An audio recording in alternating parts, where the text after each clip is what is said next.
우리 다시 한번 마음을 다짐하겠습니다. 주여 말씀하옵소서. 말씀대로 지켜야 하는 우리 모두가 되기를 축복합니다. 오늘 설교의 제목은 피를 볼 때에 너희를 넘어가리라.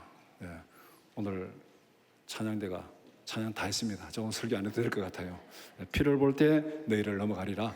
이것이 성경에서 제일 중요한 구원의 사건 두 가지가 딱 있는데, 구약에서는 유월절 사건, 신약에서는 예수님의 십자가 사건, 이 둘은 하나입니다.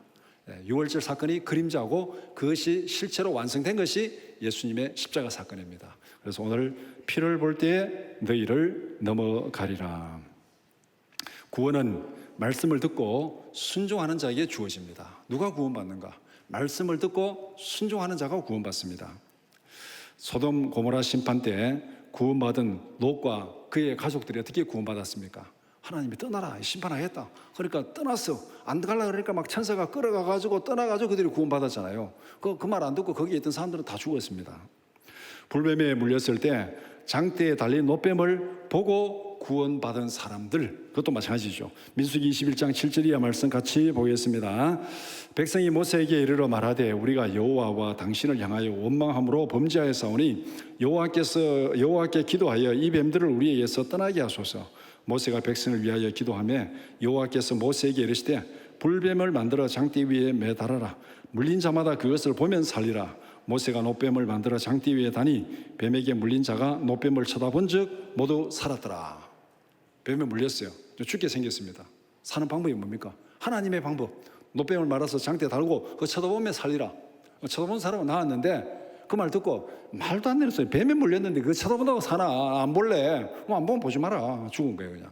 하나님께서 정하신 원칙대로 듣고 순종하는 사람이 구원을 받았습니다. 예수님의 십자가의 죽으심과 부활을 믿고 구원받은 우리 성도들도 마찬가지입니다. 구원받는 방법이 뭐냐? 하나님께서 정하신 방법대로 그대로 하면 구원받는 거예요. 로마서 10장 9절 말씀 같이 보겠습니다. 내가 만일 내 입으로 예수를 주로 시인하며 또 하나님께서 그를 죽은 자 가운데서 살리신 것을 내 마음에 믿으면 구원을 받으리라. 우리가 구원받는 방법이 뭡니까? 예수님이 나의 구세주예요. 그걸 믿고 예수님이 내 죄를 위해서 죽으시고 부활하신 것을 믿으면 구원받는다. 다 믿으십니까? 아멘이죠? 이건 뭐 너무 쉽잖아요. 어떤 사람은 그거 쉬운 거 그럼 누가 구원 못 받겠느냐? 너무 쉽다. 너무 쉬우니까 얼마나 좋은 거예요. 쉬워도 탈이야 이게. 그러니까 믿기 싫으면 안 믿으면 돼. 안 믿으면 책임은 본인이 책임입니다. 하나님께서 바로 우리에게 구원의 방법을 가르쳐 주셨습니다. 우리는 그 말씀을 듣고 순종하면 구원 받습니다. 너무 쉽다고 불평하지 말고 너무 쉬우니까 얼마나 좋습니까? 얼마나 좋습니까? 이 땅에 살아가면서 복음 전하면은 정말 나만 장군 같은 사람들이 많이 있어요. 아람 군대 장관 나만이 지금 이 엘리사 앞에 와가지고 내 문둥병 낫게 해달라고 그래 하니까 그냥 쳐다보지도 않고 저 요단강에 가서 씻어라. 씻으면 나을 것이다. 그러니까 열받았어요. 이 너무 쉬운 거. 야 그렇게 할 줄 몰랐다. 나와가지고 내데 안수하고 뭐 하고 난리 피울 줄 알았는데 그거보다 더 쉬운 거 그냥 아람에도 강물 좋은 데 많다. 안 한다고 막 열받아서 갈라 그랬습니다. 그러니까 종들이 아버지요, 이거보다 더 쉬운 일이라도 있습니까? 이거보다 더 쉬운 일, 이거보다 더 힘든 일을 시켜도 안 하겠습니까? 이거보다 더 쉬운 일이라도 있습니까? 나만 다 못 들어보면 맞거든요. 이거보다 더 쉬운 일이라도 있냐? 그래서 요단강에 가서 목욕했더니 깨끗하게 나왔습니다. 오늘날 이 나만 같은 어리석은 사람들이 너무도 많아요. 예수 복음을 전하면은 그 쉬운 거, 그건 누가 구원 못 받겠느냐? 쉬우니까 감사한 일이죠. 더 힘든 일을 시키면 얼마나 힘들겠어요. 그래서 우리가 구원받는 거 간단합니다. 하나님께서 우리에게 말씀하시고 그 말씀하신 대로 믿고 순종하면 구원받습니다. 아멘입니까?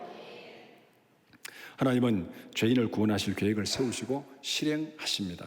구원 계획을 알려주시고 구원의 길을 열어주십니다. 이것을 우리는 하나님의 계시라 그렇게 말합니다. 하나님이 알려주지 않으면 몰라요. 열어서 보여주는 것, 이게 계시. 우리가 성경 말씀을 하나님의 계시의 말씀이다 그러죠. 열어서 보여주는 것, 이렇게 해야 구원받는다. 그전에는 몰랐어요. 몰랐는데 하나님이 열어서 보여주니까 예수님의 십자가의 죽으심과 부활을 믿으면 구원받는다. 그럼 그렇게 믿고 순종하면 되는 거예요. 출애굽기 12장은 하나님의 구원 계시를 가장 강력하게 보여주시는 말씀입니다. 앞에서 말한 그 불뱀에 물렸던 사건, 그 다음에 예수님의 십자가를 믿고 구원받는 거, 이것도 거슬러 올라가면 그 원조가 출애굽 사건, 유월절 사건입니다. 이 유월절 사건, 유월절에서 출발해 가지고 예수 그리스도의 십자가로 완성되는 이것이 하나님의 구원 계획입니다. 출애굽기 12장 1절에서 14절을 함께 읽었습니다. 하나님은 구원 계획을 분명하게 열어서 보여주십니다. 어린 양의 피 아래 머무는 자를 구원한다. 하나님의 원칙이에요. 하나님의 기준이에요. 이거. 우리가 우리의 구원의 기준을 마음대로 할 수 없습니다. 나 이렇게 구원받을래, 나 저렇게 구원받을래. 그건 방법이 아니에요. 그렇게 해서 구원 못 받습니다. 하나님께서 우리에게 기준을 딱 정해줍니다. 어린 양의 피 아래 머무는 자는 구원받는다. 그 다음에 구원받은 자는 그 은혜를 기억하며 말씀에 순종하는 삶을 살아라. 이 두 가지가 오늘 본문에서 말씀한 내용이고, 이 두 가지가 결국 우리 성도가 이 땅에 살아가는 전체 삶의 시간표, 스케줄을 보여주는 거예요. 우리는 예수 그리스도의 보혈로 구원받았고, 이 구원받아서부터 천국 가기까지 살아가는 방법은 이 구원의 은혜를 기억하면서 말씀에 순종하며 살아가라. 이렇게 구원받았으니까 이렇게 살아라. 그것이 오늘 본문이 말씀하는 내용입니다. 본문을 세 부분으로 나누어서 함께 살펴보고자 합니다. 첫 번째는 새로운 역사를 선포하라. 하나님은 두 가지를 명령하십니다. 2절에 이달을 첫 달이 되게 하라. 이달을 첫 달이 되게 하라. 지금 6월절을 시작으로 하는 거예요. 이 말은 다른 말로 말하면 지금까지 살아온, 노예로 살아온 모든 시간을 폐기해라. 모든 달력을 찢어버리라. 모든 역사를 다 폐기해라. 이제부터 새로운 시작이다. 이제부터 새로운 시작이다. 노예의 자리에서 떠나서 이제는 하나님의 백성으로, 언약 백성으로, 구원받은 백성으로, 자유인으로 새로운 삶을 출발한다. 오늘부터 새로운 시작이다. 이것을 지금 선포하고 있습니다. 새로운 역사를 선포하고 있습니다. 지나간 모든 세원들, 모든 노예 생활 다 폐기하고 이제는 하나님의 백성으로, 구원받은 백성으로, 거룩한 백성으로 살아간다. 오늘부터 기준이다. 그 다음에 5절에 흠없는 1년 된 어린 양을 준비하라. 그런데 이 새로운 출발을 어떻게 합니까? 노예 생활을 벗어버리고 구원받은 새로운 백성으로 살아가는 출발을 어떻게 하느냐?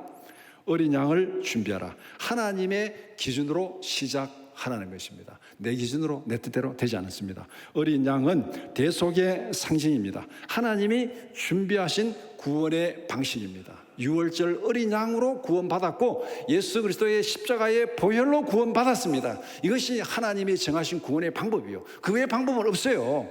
아무리 떠들어도 그 외의 방법은 없습니다. 무슨 수를 써도 구원 못 받아요. 이것이 하나님이 정하신 방법입니다. 준비는 단순한 절차가 아니라 구원에 참여하는 믿음의 순종입니다. 구원은 하나님의 말씀을 듣고 순종하는 자에게 주어지는 것입니다. 구원받은 백성은 하나님의 시간표와 하나님의 방식을 따라 살아야 된다고 말씀하고 있습니다. 앞에서 불뱀에 물렸습니다. 노뱀을 쳐다보라. 쳐다봐야 사는 거예요. 예수님의 십자가를 믿으라. 믿어야 사는 거예요. 안 할래? 그럼 구원 못 받는 겁니다. 그러니까 구원은 하나님의 말씀을 듣는 데서 그치는 것이 아니고 그 말씀대로 순종하는 것. 쳐다보라면 쳐다보는 거고, 믿으라면 믿는 거고, 떠나라면 떠나는 거고, 그러면 구원받습니다. 그러니까 구원받은 백성은 하나님의 시간표를 따라 살아가다. 지금까지 살아온 모든 것은 죄악 가운데서, 노예 가운데서 죄의 종로로 하며 살았는데 그것을 벗어버리고 그것을 떠나서 이제 구원받은 사람으로 새로운 삶을 살아라. 고린도 후서 5장 17절 이렇게 말씀합니다. 같이 보겠습니다. 그런즉 누구든지 그리스도 안에 있으면 새로운 피조물이라. 이전 것은 지나갔으니 보라 새 것이 되었도다. 얼마나 감사한 일입니까 이게. 우리가 살아오면서 과거를 이렇게 돌이켜보면 참 부끄러운 일들이 많죠. 내가 왜 그때 그런 일을 했을까 바보같이. 또 잘못한 일도 많죠. 실패한 일도 많죠. 상처도 많죠. 기억하고 싶지 않은 일도 많아요. 그거 다 십자가 밑에 묻어버리고 이제부터 새로 시작하겠습니다. 이제부터 새로 시작하겠습니다. 오직 십자가를 바라보며 성령에 집중하며 이제부터 새로 시작하겠습니다. 우리에게 새 출발을 주신 거 얼마나 감사한 일입니까? 오늘도 성령 안에서 새로운 출발을 하는 우리 모두가 되기를 축복합니다. 타락한 세상의 시간표와 물질주의적 가치관에서 우리는 벗어나야 됩니다. 세상의 시간표가 아니라 하나님의 시간표. 하나님의 시간표는 간단히 얘기하면 우리를 구원하시고 천국의 영원한 영광으로 인도하시는 거예요. 그 사이에 우리가 지금 살아가고 있습니다. 우리를 구원하시고 새하늘과 새 땅으로 가는 그 사이에 우리가 이 땅에 살아가고 있어요. 이게 하나님 우리에게 주신 시간표입니다. 그 시간표를 따라 살아가야 돼요. 그러면 우리의 모든 시간표는 구원으로부터 시작해가지고 어디를 목표로? 새하늘과 새 땅, 천국을 목표로 우리의 모든 일정을 잡아야 됩니다. 이것이 하나님의 시간표예요. 세상에서 이 시간표를 따라가지 말고 이 세상 사람들이 여기서 영원히 살 것처럼 생각하고 그냥 여기에 눌러 앉아가지고 뭐 여기 하는데 이게 시간표가 아니에요. 하나님 시간표가 아니에요. 이 세상은 끝나는 거예요. 지나가는 거예요. 다 마무리 마지막 때가 있습니다. 그러니까 하나님의 시간표를 따라서 살아가라, 그렇게 말씀하고 있습니다. 우리의 삶의 방식을 결정하는 주권자가 누구입니까? 우리는 하나님의 은혜로 하나님의 방식에 의해서 구원받았습니다. 내 힘으로, 내 지혜로, 내 능력으로 구원받은 거 아니에요. 생활 속에서도 내 방식이 아니라 하나님의 원하시는 기준으로 따라 살아가는 우리 모두가 되기를 축복합니다. 구원의 은혜를 가볍게 여기지 말고 경외함으로 구별된 삶을 살아야 됩니다. 하나님의 구원은 우리 인생의 새로운 출발점입니다. 이 구원은 흠없는 어린 양의 피를 믿는 자들에게 주어집니다. 아멘입니까? 우리 믿음으로 결단하며 선포하겠습니다. 예수 그리스도만이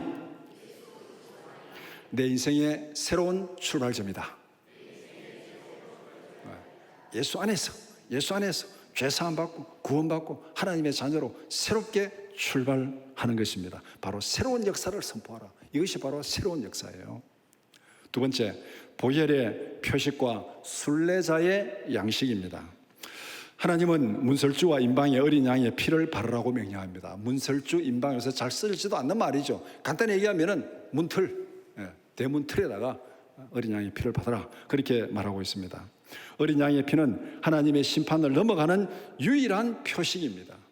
하나님의 천사가 애굽 땅에 와서 모든 첫 번째 난자들 다 죽일 때 그 죽임의 천사가 넘어가는 유일한 표식이 뭐냐? 그 문틀에 피가 발려있는 집은 넘어가리라, 그렇게 말씀합니다. 피를 바르는 행위는 실천하는 믿음이고 행동하는 신앙입니다. 앞에서 쳐다보라 하면 쳐다봐야 돼요. 그리고 믿으라면 믿어야 돼요. 어린 양의 피를 바르라면 발라야 돼요. 듣는 것으로 끝나는 것이 아니고 바로 그 말씀대로 순종하는 믿음. 근데 여기서 우리가 딱 기억할 것은 그 집 출입문을 피를 바르면 그 집안에 있는 가족이 다 구원받는다. 믿음은 공동체입니다. 믿음은 공동체입니다. 이 말씀이 오늘 우리에게 굉장히 아주 도전적인 질문을 던집니다.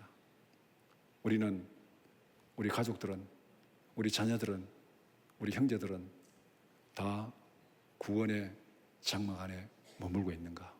구원의 장막 안에 머물고 있는가? 밖에 폭풍우가 휘몰아치는 밤에 아직까지 자녀들이 구원의 장막으로 돌아오지 않았는데 그 저녁 식사가 즐거운 식탁이 되겠습니까? 정말 그런 도전을 우리에게 주는 말씀입니다. 6월절 구원은 가족 공동체가 함께 누리라고 하나님이 명령하십니다. 띠를 띠고 신을 신고 지팡이를 짚고 급히 먹으라. 이건 무슨 의미입니까? 지체 없이 순종하는 삶. 이제 노예 자리를 떠났어. 새로운 출발로 간다. 그러면은 하나님이 떠나라면은 딱 떠날 수 있는 준비를 다 하고 먹는 거예요. 띠를 띠고 신을 신고 지팡이를 잡고 급히 먹으라. 자, 이 말씀 가보니까 나는 매일 6월절 식사하듯이 다네. 너무 빨리 먹는 거예요. 너무 빨리 먹어 탈이에요. 제가 늘 빨리 먹어서 탈인데 빨리 먹으니까 과식을 합니다. 제가 다른 사람하고 식사를 하는데 제가 속도가 굉장히 빠르거든요. 저하고 한번 식사해 보신 분 알아요. 속도가 굉장히 빨라요. 빠르니까 옆에 있는 사람이 잘 못 먹어요. 괜히 먹으면 또 이게 또 뺏어 먹는가 싶어가지고. 그러다 보니까 나는 또 음식이 앞에 있으면 그 남는 걸 못 봅니다. 이게 어릴 때 이 조기교육이 철저해가지고 밥 남기면 할머니한테 억수로 혼났거든요. 이 쌀 한 톨이 어떤데 하고 막 혼이 났기 때문에 그게 딱 박혀 있어요. 음식 남기면 안 된다. 그래서 앞에 음식이 있으면 내가 어쨌든 다 처리해야 되는 사명감이 내게 막 불타듯 일어납니다. 그러니까 음식 남기면 안 된다는 사명감과 빨리 먹는 속도가 딱 붙으니까 다른 사람 먹기 전에 다 제가 과식을 합니다. 그래서 제가 종종 가면은요, 다른 사람 식사할 때 야, 처음부터 우리 가르자. 딱 3등분 딱 해가지고 이거 먹자. 그래야 내가 과식 안 한다. 그래서 제가 급히 먹으라. 늘 6월절 식사를 하는데 여러분들은 6월절을 1년에 한 번 마시기 바랍니다. 늘 급히 먹지 말고. 그러니까 이거는 항상 떠날 준비를 하고 하나님 명령하시면 떠날 준비를 하고 그렇게 먹으라고 말씀하고 있습니다. 유월절 음식은 죄악 세상을 떠나는 영적 순례자의 출발점입니다. 불에 구운 고기는 죄에 대한 진노의 상징입니다. 십자가의 고난과 죽음을 의미합니다. 갈비 구워 먹어보셨나요? 그래, 구우면은. 갈비 구우면 별로 모르는데 여러분들 생선 뭐 이런 거 낙지 오징어 구우면 비시시 돌아가잖아요. 이게 돌아가는 거 이게 바로 고난이에요. 고난. 예수님의 십자가의 고난을 지금 상징하는 게 불에 구워 먹으라는 거예요. 그게 물로 삶아 먹지 말고 다 예수님의 십자가에서 피를 흘리시고 고난을 당하시고 마지막에 창으로 옆구리를 찌르니까 물이 다 흘렀습니다. 이게 뭡니까? 지금 안에 필과 물을 다 흘린 그 고통, 모든 걸 쥐어 짜내는 그 고통, 그것을 상징하는 것이 바로 불에 구워서 먹으라. 무교병은 누룩 없는 떡입니다. 죄악에 섞이지 않은 순전함을 상징합니다. 우리의 모든 새로운 출발을 하기 위해서는 우리 안에 있는 모든 죄악된 습관들을 다 벗어버리라. 다 벗어버리고 그 다음에 쓴 나물은 애굽에서 겪은 고난과 죄에 대한 애통함을 상징합니다. 쓴 나물을 먹으면서 새로운 출발하라. 근데 요새 음식이 너무 달아요. 제가 먹으면 너무 음식이 달아요. 그렇죠? 설탕을 막 쏟아붓는 것 같아. 너무 음식이 단데 유월절 음식은 쓴 나물을 먹어라. 쓴 나물. 그래서 저는 쓴 음식을 좋아합니다. 인삼도 주면은 수산 그대로 막 씹어 먹습니다. 아우 진짜 맛있어요. 먹어보셨습니까? 쓰잖아요. 쓰는 마지막에 쓰고 향긋한 냄새가 그게 진짜 인삼 맛이에요. 그래서 저는 수삼이 제게 생기면은요, 뭐 꿀에 재이고 뭐 다 필요 없어요. 그냥 그대로 씻어가지고 그냥 무 먹듯이 어릴 때 무만 많이 먹어가지고 무 먹듯이 쓴 나물, 쓴 나물 고난을 기억하면서 먹으라. 그 다음에 급히 먹으라. 하나님의 부르심과 사명에 즉각 순종하는 순례자의 삶을 말씀하고 있습니다. 그러니까 유월절 음식을 먹는 이 습관이 우리가 살아가는 습관이에요. 성도가 살아가는 습관입니다. 성도가 살아가는 습관. 십자가의 고난을 기억하면서 우리의 모든 죄를 다 정결케 하고 늘 이 고난을 기억하고 예수님의 고난을 기억하면서 항상 떠날 준비를 하면서 달려갈 준비를 하면서 그렇게 먹으라. 우리의 삶의 습관을 말씀하고 있습니다. 현대사회는 안락함과 정착을 최고의 가치로 여깁니다. 편안한 집에서 정착하는 거. 그래서 요새 신문에 보니까 뭐 부동산 어쩌고 저쩌고 해가지고 막 지금 뭐 월세도 올라가고 전세도 올라가고 뭐 월세가 씨가 마르고 뭐 전세가 씨가 마르고 뭐 그렇게 신문 기사가 많이 나던데, 그러니까 집값은 뭐 정치한 사람들 집값 잡는다고 하면 난리를 피우는데 집값은 더 올라가고, 이건 집값 손 안 대는 게 제일 안 올라가는 것 같아요. 손만 대면 올라가게.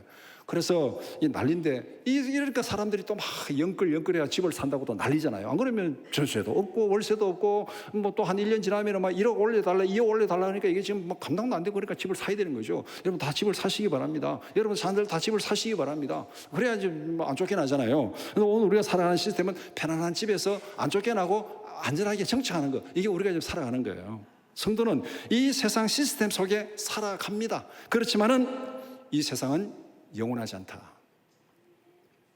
내가 집을 사서 집에 살면은 이제 더 이상 안 쫓겨나도 됩니까? 그 집에 몇 년 살지 아무도 몰라요. 다 쫓겨나야 됩니다. 다 쫓겨나야 돼요. 이 세상 시스템 안에 살지만은 이 세상은 영원하지 않다. 항상 떠날 준비를 하고 살아라. 떠날 준비를. 이게 순례자의 길입니다. 세상의 시스템에 따라서 우리는 편안한 집에 정착하면서 살지만, 그러나 우리 마음속에는 이 집도 언젠가는 내가 떠난다. 항상 오늘이라도 하나님이 떠나라면은 내가 기꺼이 떠나겠습니다. 이 영성으로 살아요. 이 영성으로. 지금이라도 떠나라면 내가 기꺼이 떠나겠습니다. 이 믿음으로 살아가는 것이 바로 오늘 이 본문이 말씀하고 있는 내용입니다. 하나님의 부르심에 즉각 이동할 수 있는 거룩한 기동성을 유지해야 된다. 띠를 띠고 신발을 신고 그 다음에 지팡이를 잡고 급히 먹으라. 이것이 영적으로 우리가 이 영적 기동성을 가지고 살아가는 이런 영성, 깨어있는 영성, 이런 삶으로 살아야 돼. 그렇다고 앞에서 말한 대로 이 세상의 모든 거 다 버리라는 게 아니에요. 이 세상 시스템 안에 살아가지만은 우리의 마음은 항상 떠날 준비를 하고, 하나님이 부르시면은 언제든지 떠날 준비를 하고 살아가는 그런 깨어있는 영성으로 살아라. 이것이 바로 보혈의 표식과 순례자의 양식입니다. 예수님의 십자가의 보혈 아래에서 항상 떠날 준비를 하는 순례자의 삶을 살아라. 그렇게 말씀합니다. 세 번째는 구원의 은혜를 기억하며 살아가라. 하나님은 애굽의 모든 처음 난 것과 신들을 치는 심판을 선언했습니다. 그러나 어린 양의 피가 있는 집은 죽음의 심판이 넘어간다 그랬습니다. 넘어간다. 패스 지나가는 패스 오버. 이게 6월절이에요. 패스 오버. 그래서 저는 6월절 할 때마다 어릴 때부터 6월절은 6월달에 있는 절기인가? 6월절. 그래서 5, 6월에 6월콩. 그래서 6월로 자꾸 제가 기억돼요. 지금도 6월절 그러면 6월에 있는 절기인가? 이게 자꾸 있는데 6월의 절기가 아니고 넘어가는 거 패스 오버. 이게 6월절. 어느 집을 넘어갑니까? 이 지금 죽음의 천사입니다. 죽음의 천사가 방문하면은 죽어요. 그런데 죽음의 천사가 집을 방문하지 않고 넘어가면은 죽지 않습니다. 이게 구원입니다. 6월절은 단순히 이스라엘의 탈출을 기념하는 날이 아닙니다. 세상의 모든 우상에 대한 하나님의 우주적인 심판이자 승리의 선언입니다. 구원의 기준은 인간의 도덕성이 아니라 하나님이 약속하신 어린 양의 피입니다. 하나님께서 지금 이게 죽음의 천사가 다 와서 지나가다가 어떤 집을 넘어가겠습니까? 와, 이 집은 굉장히 크네. 큰 집은 지나가고, 와, 이 집은 굉장히 권세도 있겠다. 지나가고, 이 집은 뭐 부자다. 잘못 건드렸다. 손해보이네. 지나가고. 그게 아니라는 겁니다. 권세도 재물도 다 소용없고, 뭐가 구원의 표식입니까? 어린 양의 피가 있으면은, 넘어갈 것이고, 그렇지 않으면은 다 죽음의 자리에 빠질 수밖에 없다. 구원의 기준은 바로 인간의 도덕성, 인간의 권력, 인간의 재물, 인간의 지식, 그게 아니라는 거예요. 하나님이 약속하신 어린 양의 피를 믿으면, 예수님의 십자가를 믿으면 구원받는다. 하나님의 기준은 누구도 이거는 바꿀 수 없습니다. 세상의 사람들은 조금만 권력을 가지면은 자기 마음대로 법을 바꿉니다. 자기 죄 안 피하려고 자기 마음대로 법을 바꿔가지고 그냥 피하려고 이렇게 하는데 그게 얼마나 가겠어요? 얼마나 버티겠습니까? 다 법을 다 바꿔가지고 다 내가 죄가 없다고 바꿔놔도 20년 가겠어요? 30년 가겠어요? 하나님의 심판이 딱 기다리고 있습니다. 하나님의 심판이 기다리고 있습니다. 하나님의 기준은 누구도 바꿀 수 없습니다. 어린 양의 피를 믿으면 구원받을 것이고, 그렇지 않으면 누구도 구원받을 수 없다. 하나님은 구원의 날을 기억하여 영원한 규례로 지키라고 명령하십니다. 하나님의 구원은 기억하고 전해야 될 은혜임을 강조하고 있습니다. 내가 구원받았습니다. 우리의 시간표는 내가 지금 구원받았습니다. 이게 새로운 출발이에요. 이 출발이 언제까지? 새하늘과 새 땅에 갈 때까지 이 땅에 살아가는 순례자의 시간표입니다. 이 순례자의 시간표 동안에 뭘 하는 거냐? 이 구원받은 것을 전하고 증거하고 선전하며 살아가라고. 이것이 이 시간표 안에서 우리가 해야 될 일입니다. 베드로전서 2장 9절 말씀 같이 보겠습니다. 그러나 너희는 택하신 족속이요 왕같은 제사장들이요 거룩한 나라요 그의 소유가 된 백성이니 이는 너희를 어두운 데서 불러내어 그의 기이한 빛에 들어가게 하신 이의 아름다운 덕을 선포하게 하려 하심이라. 우리가 너무나도 잘 아는 말씀. 이 말씀을 읽을 때 대부분 우리가 앞에만 강조합니다. 앞에만. 택하신 족속이요 왕같은 제사장들이요 거룩한 나라요 소유가 된 백성이요. 어우, 얼마나 좋으냐. 이게 얼마나 좋습니까? 정말 좋지요. 우리는 이런 자존감을 가지고 살아가야 됩니다. 우리는 하나님의 택하신 족속입니다. 왕같은 제사장들입니다. 거룩한 나라고 하나님의 백성입니다. 아멘입니까? 왜 하나님께서 우리에게 이러한 권세와 능력과 영광을 주셨습니까? 주신 이유가 뭐예요? 뒤에 이는 너희를 어두운 데서 불러내어 그의 기이한 빛에 들어가게 하신 이의 아름다운 덕을 선포하게 하려 하심이라. 선포하게 하려 하심이라. 우리가 하나님의 정직으로 살아간다 그랬죠. 정직이 뭔가를 줄 때는 이유가 있어요. 여러분 심부름을 시킬 때 누군 사람들에게 예를 들어서 돈을 100만 원 주고 심부름을 불렀습니다. 너 심부름 좀 해라. 자, 이거 돈 100만 원 있는데 자, 이거 받아라. 그 다음 가만히 있으면은 돈 100만 원 받은 사람이 뭐라 그랬습니까? 그냥 갈래요? 이 100만 원 가지고 뭐 하라고 준 겁니까? 이래 물을 거 아닙니까? 근데 심부름할게 오늘 해가지고 돈 100만 원 줬어요. 100만 원 있다 받아라. 쉬어봐라. 100만 원 맞지? 예, 맞습니다. 그 다음 가만히 있어. 그래, 받은 사람이 이거 가지고 뭐 하라고요? 너 갖다 주라는 거예요. 물건을 사오라는 거예요. 뭐 하라고요? 말 안 하면은 받는 사람이 물어야 되잖아요. 심부름을 시킬 때는 그 뭐를 주면은 준 이유가 있습니다. 이유가. 우리에게 택하신 족속, 왕 같은 제사장, 거룩한 나라, 소유된 백성 이렇게 삼아 주신 데는 이유가 있습니다. 이유가. 그 이유가 이는 바로 이 사명을 감당하라고 하나님께서 우리에게 은혜를 주셨어요.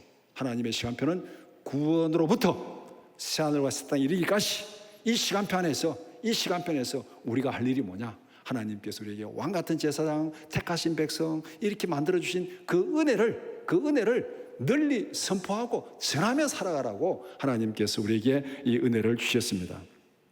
구원의 은혜를 잊어버리면 우리의 삶은 다시 애굽으로 돌아갑니다. 이걸 잊어버리니까 이스라엘 백성들이 광야에 갔다가 조금만 힘들면 애굽으로 가자 하다가 다 거기서 죽었잖아요. 구원의 은혜를 잊지 않는 삶은 원망과 불평 대신 감사와 순종으로 나타납니다. 우리의 삶은 원망이 아니라 불평이 아니라 나를 죄 가운데서 죽음 가운데서 구원하셔서 새하늘과 새 땅으로 인도하시는 그 하나님의 은혜에 늘 감사하며 기쁨으로 살아가는 우리 모두가 되기를 축복합니다. 나는 구원의 은혜를 어떻게 기억하고 있는가? 자, 그러면은 우리가 이제 하나님의 시간표, 구원에서부터 새하늘과 새 땅 이르기까지 그 안에 나는 구원의 은혜를 어떻게 기억하고 있는가? 내 삶에서 구원의 은혜를 기념하고 전하는 삶의 습관은 무엇인가? 예배가 내 삶의 중심이 되고 있습니까? 우리가 일진기도 10계명 기도할 때마다 예배가 내 삶의 중심이 되게 해달라. 하나님께서 지금까지 모든 달력 다 찢어버리고 오늘부터 새로 시작이다. 그날이 뭐예요? 6월절이에요. 6월절 구원의 날부터 시작하는 거예요. 그러면은 우리의 새로운 시간표에 제일 먼저 들어가야 될 것이 뭡니까? 시간 계획 세울 때 뭐부터 딱 계획을 세웁니까? 제일 먼저 들어가야 될 건 뭐예요? 예배예요. 예배. 우리의 새로운 시간표는 예배로부터 시작하는 거예요. 모든 시간표에 하루의 계획을 세우든 일주일의 계획을 세우든 한 달의 계획을 세우든 1년의 계획을 세우든 그 계획의 첫 번째 예배부터 딱딱딱딱 들어가야 돼요. 예배가 들어가고 그 다음에 다른 시간표가 들어가야 됩니다. 이것이 하나님께서 우리에게 이 구원의 은혜를 기억하라는 거예요. 기억하라는 거. 왜 사계명에 안식일을 기억하라고 지키라 했습니까? 이 구원의 은혜를 기억하라는 겁니다. 기억하라는 거. 그 시간표를 지켜서 예배를 지키면서 우리가 구원의 은혜를 기억하는 거예요. 그래 있지 않잖아요. 결혼기념일, 기일, 생일 늘 기억하잖아요. 왜 기억합니까? 안 잊어버려야 기억하잖아요. 그럼 이 구원의 은혜를 기억하는 게 뭐예요? 나를 기억하는 거. 예배를 기억하면서 지키는 거. 구원의 은혜를 다음 세대와 주변 사람들에게 어떻게 전하고 있습니까? 이 두 가지 질문은 이 땅에 성도가 존재하는 이유입니다. 예배가 이 땅에 성도가 존재하는 이유예요. 이 백성은 나를 예배하기 위해서 창조했다고 성경은 말하고 있습니다. 나를 예배하기 위해서 창조했다고. 예배가 우리의 구원의 출발이고 예배가 우리의 완성이고 예배가 선교의 시작이고 예배가 선교의 완성이에요. 마지막 우리의 완성은 예배입니다. 새하늘과 새 땅에서 영원히 찬양하며 영원히 예배하는 게 우리의 완성이에요. 기뻐하며 즐거워하면서. 이 땅에 우리가 살아가는 이유, 존재 목적, 삶의 이유가 하나님을 예배하고 찬양하는 것. 그리고 이 땅에 성도가 존재하는 이유는 이 구원의 은혜를 전파하는 것. 이것이 우리가 이 땅에 존재하는 이유입니다. 우리가 먹고 마시고 돈을 벌고 하는 모든 것도 이 일을 위해서 하는, 이 일을 위해서. 운동하고 건강을 챙기는 것도 이 일을 위해서 하는, 이 일을 위해서. 왜 건강해야 됩니까? 왜 돈이 있어야 됩니까? 이 일을 위해서 하는 거예요. 우리의 존재, 이유, 목적을 우리가 분명히 알아야 됩니다. 하나님께서 건강 주시고 돈을 주셨는데 예배는 잊어버리고 그다음 하나님의 앞에 사명을 잊어버리고 내가 그냥 먹고 마시고 즐기고 그냥 범죄하는 일에만 쫓아다니면은 그거는 숯불을 머리에 계속 쌓아놓는 겁니다. 믿음으로 결단하며 선포하겠습니다. 나는 십자가를 통한 구원의 은혜를 평생 기억하며 증거하는 삶을 살겠습니다. 아멘입니까? 오늘 본문이 우리에게 요구하는 마지막 결론입니다. 이게 말씀을 정리하겠습니다. 하나님은 우리를 애국과 같은 죄악 세상에서 구원하셨습니다. 하나님은 흠없는 어린 양 예수 그리스도의 피로 구원하셨습니다. 구원받은 성도는 삶의 가치와 시간표를 바꿔야 됩니다. 우리의 시간표는 항상 예배가 먼저 딱 들어가고 그 다음 다른 것이 들어가야 돼요. 여행이 들어가고 골프가 들어가고 다른 거 들어가고 그 다음에 시간 남으면 예배 드리고, 그거는 아니에요. 이거는. 예배가 딱 들어가고 나머지가 다 들어가야 돼요. 세상의 시간표 아니라 하나님의 시간표를 따라 살아야 됩니다. 구원받은 성도는 순례자의 영성으로 살아야 됩니다. 죄악에 물든 누룩을 제거하고 성결을 유지하라. 이 말씀을 신약으로 말하면 로마서 12장 1절 이하입니다. 같이 보겠습니다. 그러므로 형제들아, 내가 하나님의 모든 자비하심으로 너희를 권하노니 너희 몸을 하나님이 기뻐하시는 거룩한 산 제물로 드리라. 이는 너희가 드릴 영적 예배니라. 너희는 이 세대를 본받지 말고 오직 마음을 새롭게 함으로 변화를 받아 하나님의 선하시고 기뻐하시고 온전한 뜻이 무엇인지 분별하도록 하라. 이것이 바로 우리 죄악, 우리에게서 모든 누룩을 제거하는 삶입니다. 부르심에 즉시 달려갈 수 있는 자세로 살아야 됩니다. 순례자의 길, 어떤 자세로 살아야 되는가? 빌립보서 3장 12절 이하의 말씀 같이 보겠습니다. 내가 이미 어떻담도 아니요 온전히 이루었담도 아니라 오직 내가 그리스도 예수께 잡힌 바 된 그것을 잡으려고 달려가노라. 형제들아, 나는 아직 내가 잡은 줄로 여기지 아니하고 오직 한 일, 즉 뒤에 있는 것은 잊어버리고 앞에 있는 것을 잡으려고 표대를 향하여 그리스도 예수 안에서 하나님이 위에서 부르신 부름의 상을 위하여 달려가노라. 하나님이 위에서 부르신 부름의 상을 위하여 달려가더라. 새하늘과 새 땅에서 누릴 그 영광을 바라보며 달려가는 거예요. 우리의 시간표가 뭐겠습니까? 구원에서부터 시작해가지고 새하늘과 새 땅이 완성이에요. 그럼 우리의 목표는 새하늘과 새 땅입니다. 우리가 달려가는 모든 기준은 새하늘과 새 땅입니다. 그를 향해서 달려가야 되는 거예요. 전기를 잡고 뒤를 돌아다보는 자는 하나님 나라에 합당치 않다, 예수님 말씀했습니다. 그런데 우리가 살아가면서 뒤를 봐, 옛날이 좋았는데, 옛날이 내가 옛날에 왕년에 그거는 광야에서 애굽으로 가자는 거와 똑같아요. 그런 사람 다 광야에서 죽었어요.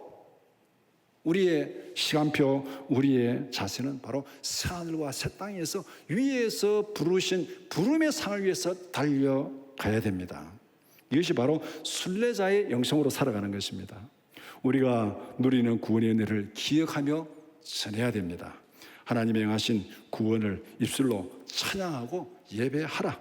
구원의 은혜를 행동으로, 삶으로 보여주며 전파하라고 말씀하고 있습니다. 신앙은 자동이체가 아닙니다. 결단입니다. 그래서 돈 일 할 때 자동이체 참 편해. 자동이체가 참 편해요. 딱 해놓으면 그냥 알아서 다 가잖아요. 부모님들에게 돈 보내는 것도 매월 기억하면 잊어버리잖아요. 자동이체 딱 걸어놓으면 그냥 딱 가잖아요. 편해요. 그런데 우리의 신앙은 자동이체가 아닙니다. 매번 결단하는 겁니다. 구원은 지식이 아니라 삶입니다. 6월절 어린 양 예수 그리스도의 보혈의 은혜와 순례자의 영성으로 날마다 승리하며 살아가는 우리 모두가 되기를 축복합니다. 우리의 삶은 간단해요. 예수님의 십자가의 보혈 아래에서 거룩한 순례자로 살아간다. 어디를 향해서? 새하늘과 새 땅을 향해서. 그것이 우리의 삶이고 그것이 이 땅에 존재하는 우리의 존재 이유고 목적입니다. 이게 빠지면 다 쓸모없어요. 이건 다 죽음의 길이에요. 예수님의 십자가의 보혈 아래에서 새하늘과 새 땅을 향하여 거룩한 순례자로 살아가는 우리 모두가 되기를 축복합니다. 함께 기도드리겠습니다.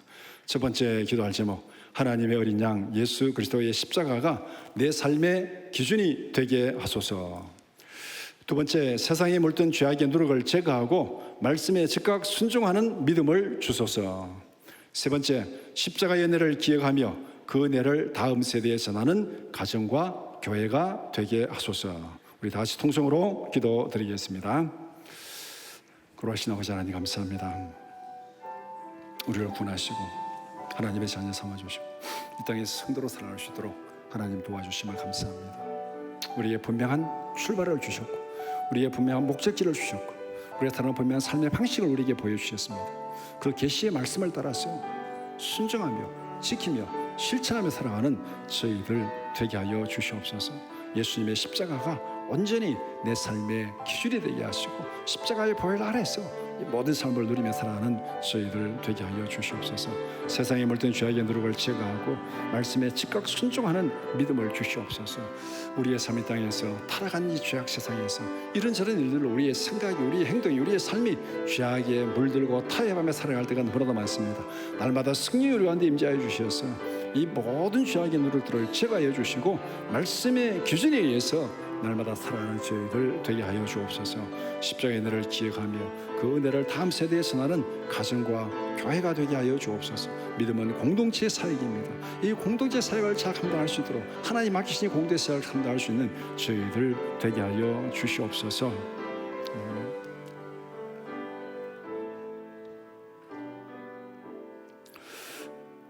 그러하신 아버지 하나님 감사합니다. 우리를 죄악 가운데서 구원하여 주시고 하나님의 자녀 삼아 주시고 거룩한 성도로 이 땅에 살아가게 하심을 감사합니다. 그러나 우리가 살아가는 이 세상은 죄로 인해서 오염되고 타락한 세상입니다. 이 타락한 세상에 물들지 않게 하여 주시옵소서. 하나님의 어린 양 예수 그리스도의 십자가가 내 삶의 기준이 되게 하여 주시옵소서. 하나님이 계획하신 구원의 시작과 보혈의 능력을 의지하게 하옵소서. 우리의 과거의 상처와 죄악, 애굽의 노예 근성을 십자가 앞에 모두 내려놓게 하여 주옵소서. 흠 없으신 예수 그리스도의 보혈로 우리의 심령과 가정을 덮어 주시옵소서.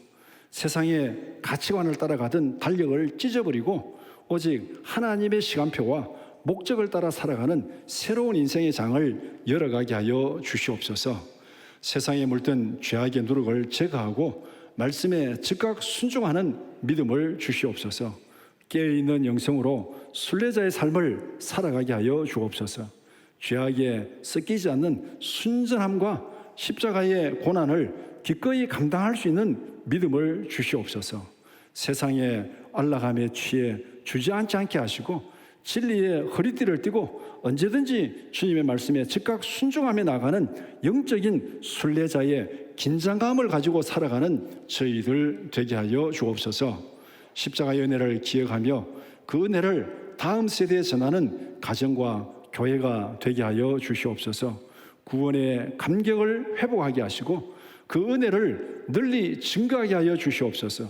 심판의 날에 피를 보고 넘어가신 유월절의 은혜, 십자가 구원의 감격이 우리 안에 매일매일 새롭게 기억되고 기념되게 하여 주시옵소서. 우리의 가정과 교회의 예배가 살아나게 하시고 이 위대한 생명의 복음이 우리에게만 머물지 않게 하시고 우리의 자녀들과 우리의 이웃들과 다음 세대에 영광스럽게 전파되고 전수되게 하여 주시옵소서. 오늘 이 말씀대로 우리가 십자가의 보혈 아래에서 거룩한 순례자로 하나님께서 맡기신 선교적 사명을 잘 감당하며 살아가는 저희들 되게 하여 주옵소서. 예수님의 이름으로 기도드리옵나이다. 아멘.